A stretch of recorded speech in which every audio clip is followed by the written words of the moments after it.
Everything Chris. Everything Chris. Everything Chris.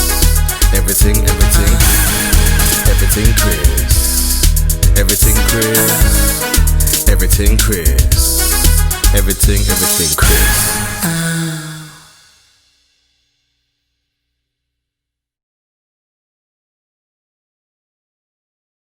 From the get-go.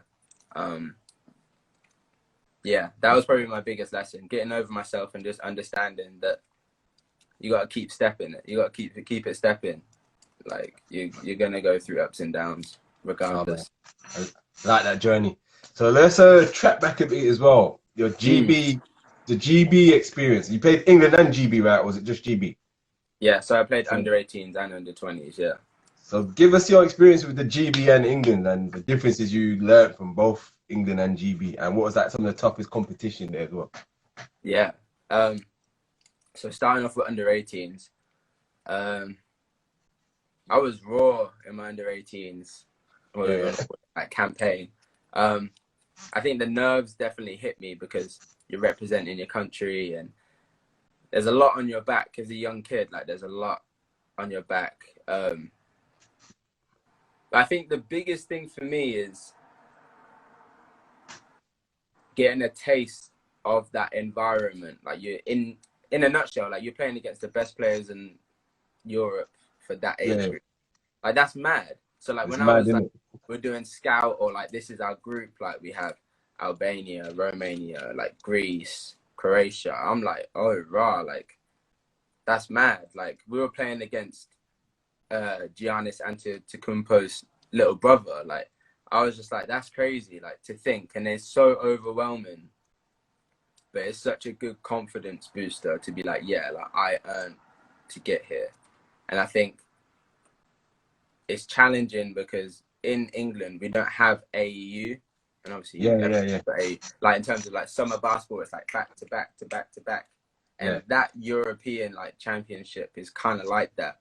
So being able to like, okay, focused on this team, boom, but tomorrow we got this team, like, so you're very like, yeah, so it sounds good, but you really have to be on your job. Like, you're not there to enjoy the mandem and just like post about enjoy the country. Like, no, like, you've got practice, get your shots up, understand your scout, rehab, blah blah blah blah blah, game, cool. After the game, stretch, get ready, hydrate, because we've got practice in the morning because we're playing this team.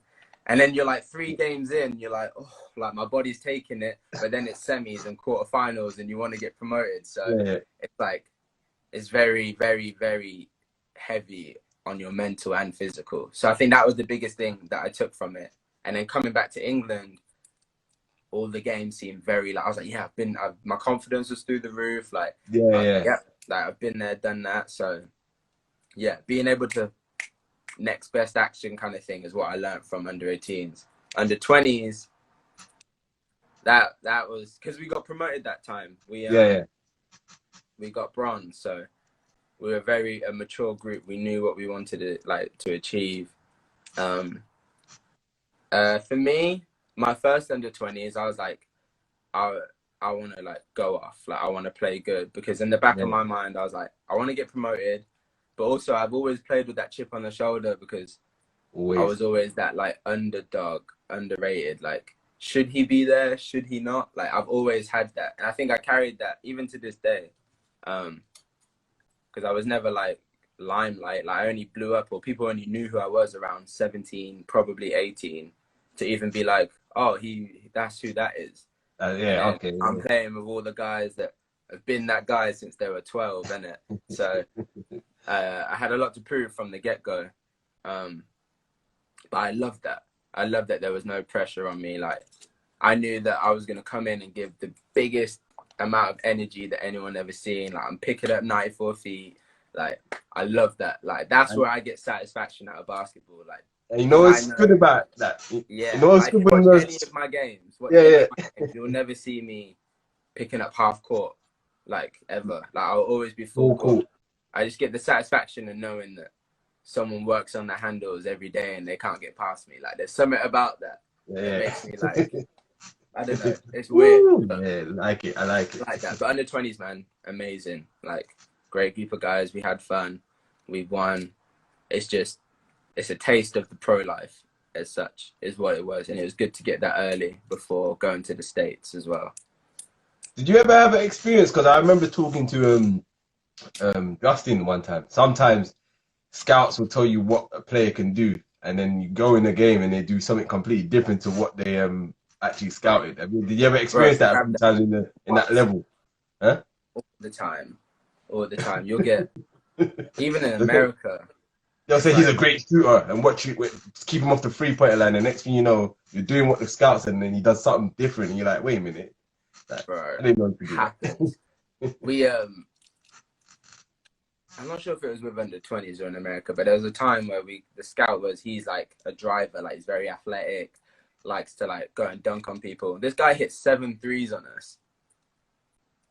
Like, I don't even know whose fault is that. Like, is it the players' fault? It's our fault because we need to adjust, but their strength is driving, and it just is what it is. But when you get to a certain level, you can't rule anyone out. Do you know what I mean? Like, you're a basketball player, like you should be able to hit an open shot, you should be able to drive. So then it's like, give respect where respect is due, you know?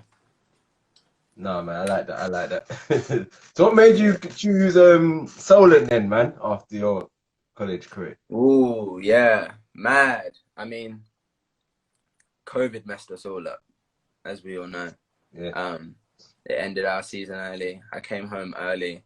I did not want to leave Hawaii to come back to England. Could have played pro there, innit? Right, I was ready to stay out there, make my own pro team if there wasn't one. Yeah, COVID came. I came back. I dragged it out to stay in Hawaii as long as I could before the borders closed. Yeah. And then I came back. I signed with an agent. My first like desire was what I wanted to play in Europe. Yeah. And that was my first thing. And I had a really good gig in Sweden. And then as COVID started to get worse and worse and worse, more teams started to lose money, more teams started to drop a division and all that kind of stuff. And it really it just seemed like luck wasn't going my way. Like, all the teams that I was talking to and stuff, like, would either like say they can't play, or they're dropping the division, or the money's not that great and stuff like that. And it was tough for me because, like, even now, like, I'm new to the professional world. Like, I don't really know what's a good deal. What am I supposed to expect? I don't really know the ins and outs of that. So, and then I was like, okay, halfway through the summer, I was like, I want to stay in England. Yeah. And kind of like after my grandma dying and stuff, my family dynamics were a bit like, okay, I wanted to lean towards more being at home anyway and being in my family. And because I've been away for so long, it made sense to. So I chose to stay home. And then my first game was to be like BBL. So then, obviously, like, I was born in Northampton, but I was made like in Leicester. So Leicester was like, that option was probably like my best bet. But then it's like, you have Connor there and Jordan Spencer. Oh, at the time. So I was like, okay, what's that looking like though? You know, like, I want to go somewhere where I'm going to play, blah, blah, blah. And so, yeah, Solent reached out to me, and they knew that I was looking for a situation. They knew that I was looking to stay in the country. And I spoke to Matt Guyman, the head coach, and man, he's like a great guy.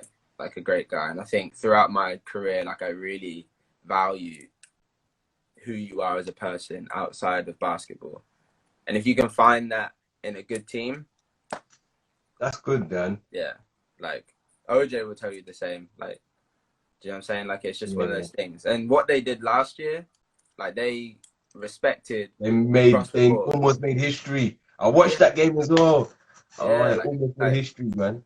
Keeping it real, like, we would beat a lot of BBL teams, like 100%. So, like, I don't feel like I've downgraded or anything. I feel like I'm exactly where I need to be. Like, practice still competitive. Like, me and Ian, like, go at it. Like, so the levels there. Like Southampton's actually a beautiful place. I've never been this far down the country, but Southampton. Oh, really? All right. Yeah, they take care of you. Good team, good culture. Yeah, man. It's a great place to be. So I'm happy on my decision. So talking of vets, now Orlan's a vet. What's he been like to you since you've been in Southampton? Has he been the kind of one like guiding you? Yeah, man. He is like he is the definition of a vet. Yeah. Like in terms of his knowledge of the game, like in all aspects. Like it shows. Like even if you watch our games, like you'll just see he does less, but his impact is so more crazy. Yeah, like it's just like he brings that kind of to the team. You know, like I can see like he looks like when I'm watching the games, it looks like he's holding back so much, and it's like you lot are letting you lot go to work. But it looks like he steps up when he needs to. Yeah, that's how it looks. That's exactly how he is, and obviously, like you guys don't see practice and team talks, but we have a lot of team talks. We have a group chat. Like he's constantly talking on how we can be better. But what I respect about him is that he'll hold you accountable. So you know, like when you're young, like someone's like being a bit off, like or OJ would be like, yo, like Andre, is there something you want to say to the group? Like, what's up? So it's like it's so open in our team that it just creates a level of respect and honesty that it just clicks on the court, and that's what Orlan brings as well as what he does. So yeah, man, I respect him a lot, and being able to learn off him is great because he's done a lot. He's done a lot in his career, and yes, I think it's good for me, someone who's just starting their career, and him who's like at the peak and kind of at his veteran. It's good to just be around that, you know. So talking of the Lynch Cup, everything Chris. Everything Chris. Everything Chris. Everything Chris.